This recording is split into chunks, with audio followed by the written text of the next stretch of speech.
результате открытости и прозрачности. Смотрите, что произошло в этой сфере. И я могу сказать, что это политика и главы государства, и, соответственно, исполняется министр. Это высокая этичность и безупречное поведение. Вот эти все качества как раз сегодня присущи вашему министру. Ну и, соответственно, окружение. Поставьте в руководство честных людей, готовы поддерживать все подобные. Сегодня идет кардинальное изменение в системе Министерства образования и науки.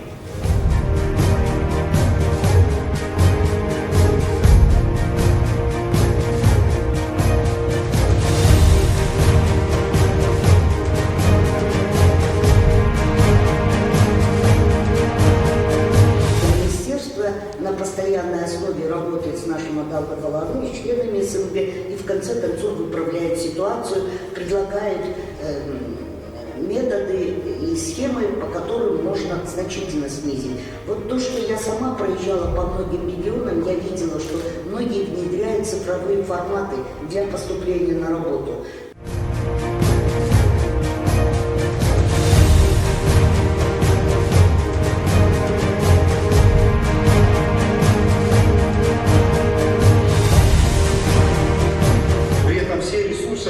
Организационные, информационные и материальные находятся в полном распоряжении местных исполнительных органов. Исходя из этого, мы предлагаем на законодательном уровне усилить ответственность местных исполнительных органов в сфере образования.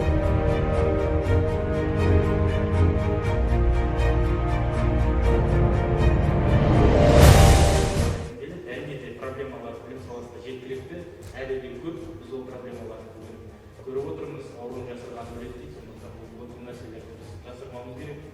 Әлде де біраз өзгерістерді біз енгізуіміз қажет. Онда ең басты алдын алу мәселелері осы тәуекелді қалыптастырып, онда біздің әріптестер үшін де біз өте жақсы жұмыс істейтін боламыз.